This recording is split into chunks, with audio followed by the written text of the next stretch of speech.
Assalamualaikum warahmatullahi wabarakatuh. Halo semuanya.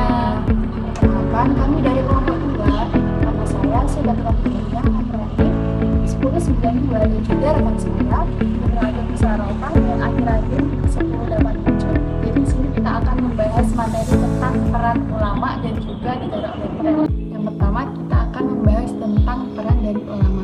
Sebelumnya aku mau tanya, kenapa sih seseorang itu memahami agama itu dengan cara yang berbeda, padahal kalau dilihat dari sumbernya itu adalah sumber yang sama dan juga kajian yang dikaji itu adalah hal yang sama. Nah, itu disebabkan karena agama itu memiliki banyak teks atau mempunyai banyak teks seperti kayak Al-Quran yang ada dalam Islam. Nah, jadi kan teks itu nggak bisa berbicara sendiri, jadi harus ada manusia yang memahaminya. Nah, sedangkan manusia itu kadang pada saat membaca, memahami sesuatu itu berbeda karena seseorang itu memiliki pikiran, pengalaman yang tidak sama dan juga berbeda-beda. Sekarang kita masuk ke zaman dahulu.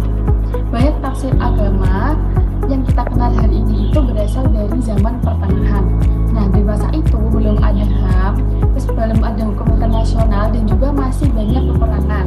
Nah, jadi wajar terkadang itu keras karena kan dari zaman dahulu itu belum ada kayak HAM, hukum hak asasi manusia, jadi kayak bebas mau berperang antara sini sama yang lain. Nah, kalau dari tafsir nama itu dipakai mentah-mentah di zaman sekarang yang udah damai, notabene-nya udah segala sesuatu itu ada HAM-nya, itu akan bisa menjadikan bentrok. Jadi nggak sama. Zamannya itu udah berbeda. Nah, di sini itu muncul peran penting ulama. Ulama itu memiliki peran penting dalam kehidupan sehari-hari karena mereka dianggap yang paling paham agama. Contohnya kalau misal kamu ingin mendapatkan suara dari masyarakatnya, itu kamu harus bekerjasama dengan ulama tersebut karena ulama itu memiliki pengaruh besar. Jadi masyarakat akan mengikuti apa yang dikatakan oleh ulama. Namun ada beberapa tantangan. Kadang pemikiran keagamaan jadi kurang berkembang pesat karena terlalu fokus menjaga tradisi lama. Terus kedua itu sulit menerima pemikiran baru. Jadi bahkan untuk ulama saja syaratnya untuk menjadi ulama saja itu syaratnya besar banget. Artinya nggak semua orang itu bisa untuk menafsirkan.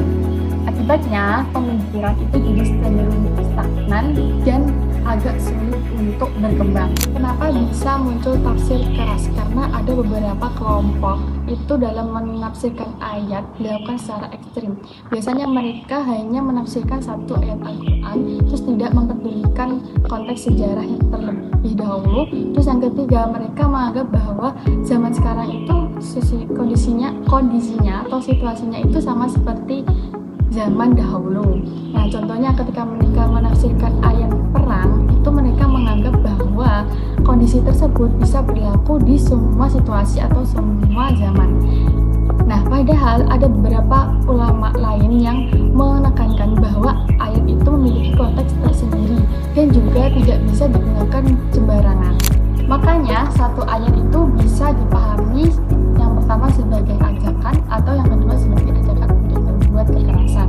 Nah, makanya ini tuh bukan jadi teksnya masalahnya, tetapi bagaimana cara orang itu untuk menafsirkan atau mengartikan dari teks tersebut. Jadi kesimpulannya, kekerasan bukan cuma soal agama, tetapi juga soal sosial budaya, soal tafsir, dan juga soal sejarah. Nah, yang paling terpenting manusia dibalik semuanya itu. Terus agama itu bisa jadi sumber perdamaian, tapi jika disalahgunakan, agama bisa menjadi pembenaran kekerasan. Nah, ini tuh tergantung bagaimana kita memahami dan juga bagaimana kita menggunakan. Oke, lanjut ke pembahasan yang kedua. Kalian itu pernah kepikiran nggak sih kenapa di dunia ini tuh ada yang masyarakatnya itu bebas berpendapat, tetapi ada juga yang justru dibatasi. Nah, sistem ini tuh berkaitan dengan negara otoriter. Nah, jadi negara otoriter itu adalah sistem di mana kekuasaan itu hanya dipegang oleh satu orang atau kelompok kecil, yang dimana di dalam sistem ini suara dari masyarakat dan kritik itu bisa dibatasi dan keputusan itu lebih banyak ditentukan oleh atasan. Nah, menariknya banyak negara yang sebenarnya itu mengalami masa otoriter. Contohnya kayak di Asia Timur dan juga Timur Tengah. Kalau di Asia Timur itu beberapa negara itu berhasil menjadi negara yang demokrasi. Nah, kalau di Timur Tengah itu kebanyakan tetap bertahan di otoriter. Nah, kenapa bisa begitu? Salah satu jawabannya itu ada di faktor konflik. Nah, jadi di Asia Timur konflik militer ini lama-lama menurun. Negara-negara di sana itu mulai berfokus ke ekonomi, pendidikan, dan juga kerjasama. Nah, akibatnya itu muncul masyarakat yang lebih sejahtera dan lebih mereka itu lebih menuntut kebebasan. Nah, sebaliknya kalau di Timur Tengah konflik ini tuh sering terjadi, mulai dari perang saudara sampai ketegangan internal. Dalam kondisi seperti ini, pemerintah itu biasanya memilih cara keras untuk menjaga stabilitas.